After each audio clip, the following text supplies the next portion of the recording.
नमस्कार विद्यार्थी मित्रों, इस लेसन का वीडियो का फर्स्ट पार्ट हमने देख लिया है, सुन लिया है। अभी उसका आज हम सेकंड पार्ट करेंगे। आपके पास सेकंड पार्ट प्रस्तुत हुआ है।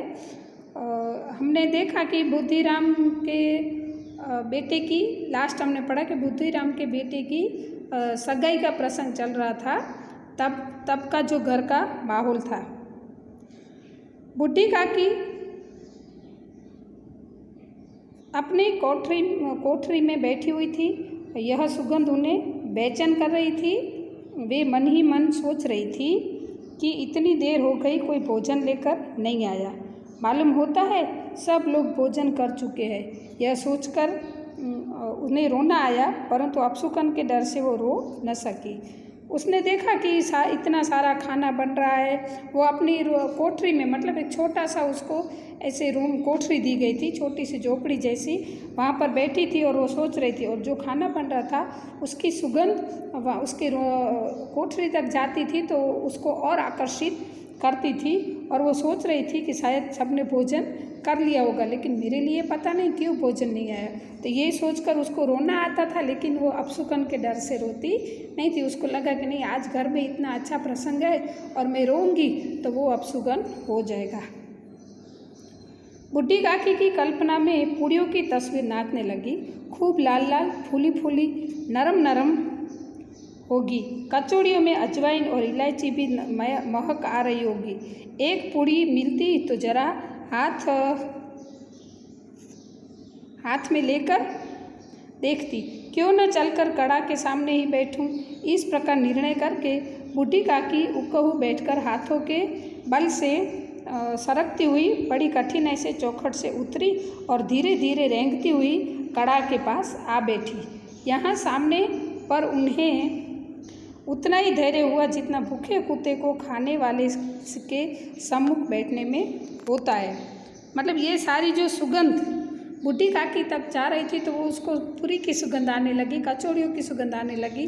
तो उसके मन में वो कल्पना होने लगी कि इतनी नरम नरम लाल लाल पूरियाँ होगी, कचौड़ियों में अजवाइन डाला होगा, ये होगा वो होगा, कितना अच्छा टेस्ट होता।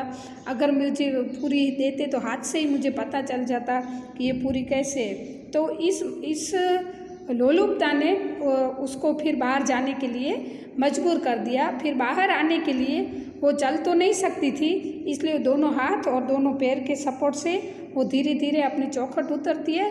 फिर थोड़ा थोड़ा रेंगती हुई मतलब थोड़ा थोड़ा आगे धीरे धीरे हाथ पैर के सपोर्ट से ही धीरे धीरे आगे आती है और कड़ा के सामने बैठ जाती है। यहाँ पर थोड़ा व्यंग किया है, कटाक्ष किया है कि जैसे भूखे कुत्ते को कोई खाना देता है तो मतलब उसके से खाना देने वाला होता है और उसके सामने कैसे भूखा कुत्ता बैठता है, वैसी हालत यहाँ पे बुढ़ी काकी की हो जाती है।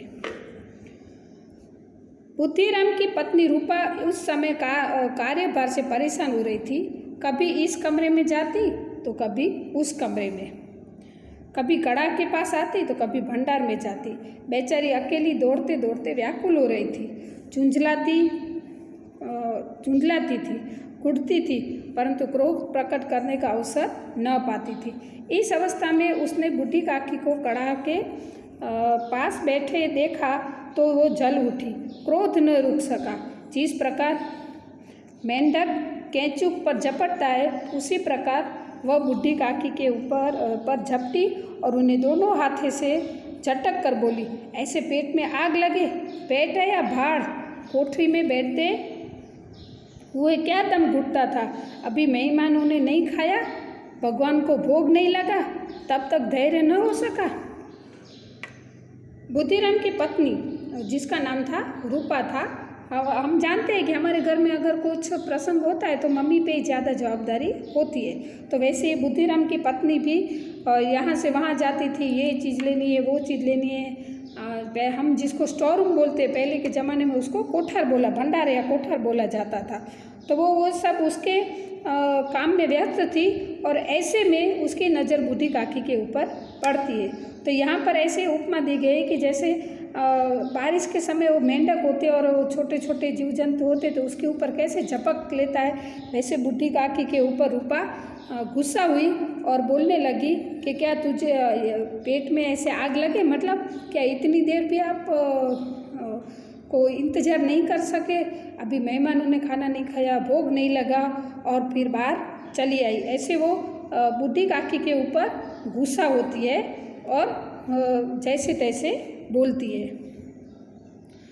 बूढ़ी काकी ने सिर उठाया, न रोई न बोली, चुपचाप रेंगती हुई अपनी कोठरी में चली गई। भोजन तैयार हो गया है, आंगन में पटले पड़ गई, मेहमान खाने लगे। बूढ़ी काकी से ये रूपा का व्यवहार सहा नहीं गया, लेकिन परिस्थिति को देखकर वो उसके सामने न तो कुछ बोली और न रोई। वो चुपचाप अपने कमरे में चली जाती है, अपनी कोठरी में चली जाती है। और फिर पतले मतलब वो पत्तों में से बनी हुई थाली, पहले के ज़माने वही यूज़ होती थी, तो वो अंग ऐसे सब लाइन में लग गई थी और सब मेहमानों का खाना पिरोसना चल रहा था, तैयार हुआ था। बूढ़ी काकी अपनी कोठरी में जाकर पश्चाताप कर रही थी कि मैं कहाँ चली गई। उन्हें रूपा पर क्रोध नहीं था, अपनी जल्दबाजी पर दुख था। सच ही तो है, सब जब तक मेहमान लोग भोजन न कर लेंगे घर वाले कैसे खाएंगे। मुझसे इतनी देर भी न रहा गया, अब जब तक कोई बुलाने न आएगा तब तक नहीं जाऊंगी। मतलब बूढ़ी काकी को उस समय रूपा पर क्रोध नहीं आता है, वो अपनी कंडीशन पर सोचती है, अपनी परिस्थिति, अपने खुद पर गुस्सा होती है कि मैं भी कैसी हूँ, देखो इतनी देर भी मैं इंतज़ार ना कर सकी और ये सही है। रूपा पर उनको क्यों गुस्सा नहीं आया, क्योंकि वो समझती थी कि अगर घर पे कोई प्रसंग होता है तो पहले मेहमान खाना खाते हैं, फिर हम घर वाले खाते हैं, तो वो ऐसा सोचती है।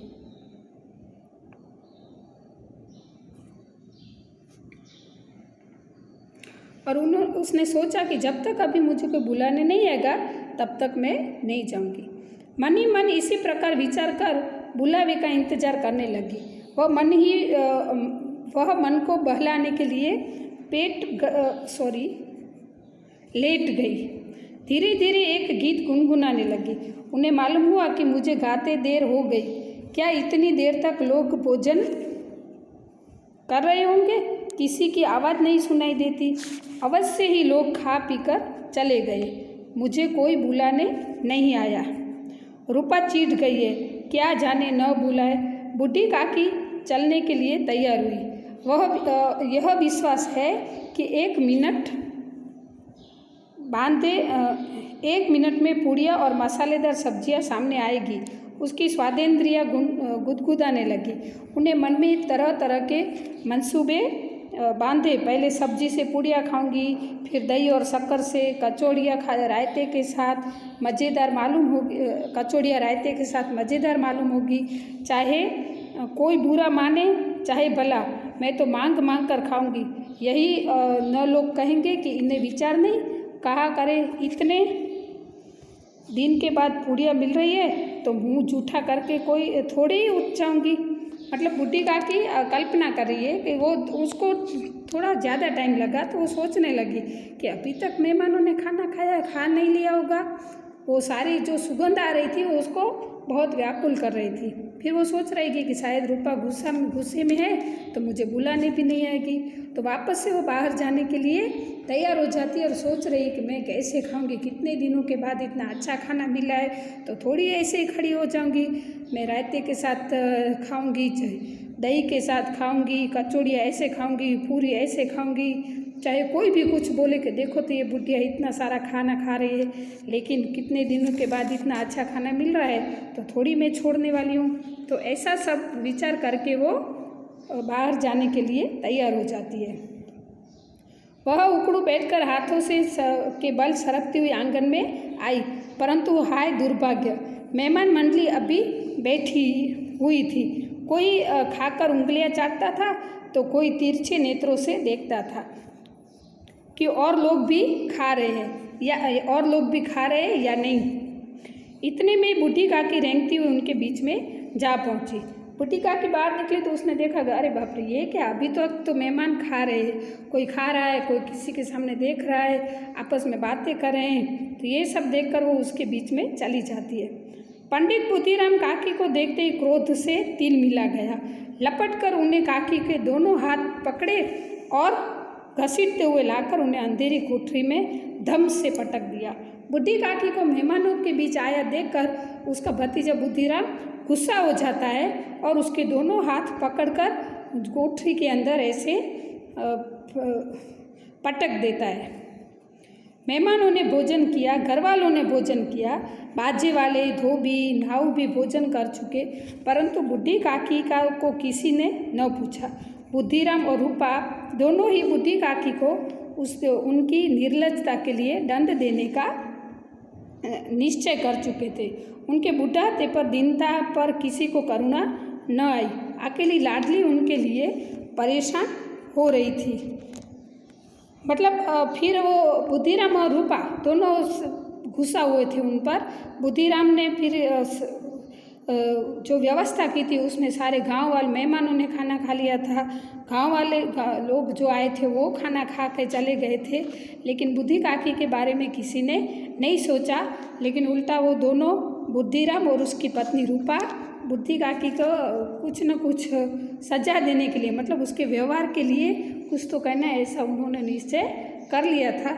इस पूरे माहौल में अगर बुद्धि काकी के लिए कोई कुछ सोचता था तो वो थी उनके भतीजे बुद्धिराम की छोटी लड़की रूपा, जो बुद्धि काकी के साथ बैठती थी। लाडली। रूपा बुद्धिराम की पत्नी का नाम था और उसकी छोटी लड़की का नाम था लाडली। लाडली को काकी से अत्यंत प्रेम था। वह झुंझला रही थी कि वो लोग काकी को बहुत सी पूड़ियाँ क्यों नहीं दे देते। क्या मेहमान सब की सब खा जाएंगे? यदि काकी ने मेहमानों के पहले खा लिया तो क्या बिगड़ जाएगा? वह काकी के पास जाकर उन्हें धैर्य देना चाहती थी, परंतु माँ के डर से न जाती थी। उसने अपने हिस्से की पुड़िया बिल्कुल न खाई थी। उन पुड़ियों को काकी के पास ले जाना चाहती थी। उनका हृदय अधीर हो रहा था। बुढ़ी काकी मेरी बात सुनते ही उठ बैठेंगे। पुड़िया देखकर कैसी प्रसन्न होगी, मुझे खूब प्यार करेंगे। लाडली सोचने लगी कि ये क्या, किसी को बुढ़ी काकी से क्या इतना लगाव नहीं है। वो थोड़ा झुंझला रही थी, थोड़ा गुस्सा हो रही थी और वो सोच रही थी कि चलो मैं काकी के लिए मेरे हिस्से की पूड़ियाँ लेकर जाऊंगी, उसको खिलाऊंगी। और वो कल्पना कर रही थी कि अगर ऐसी अवस्था में मैं उसको पूरी दूंगी तो वो कितना खुश होगी, कितना प्यार से वो खाएगी। दोस्तों, अगला वीडियो हम बाद में देखेंगे।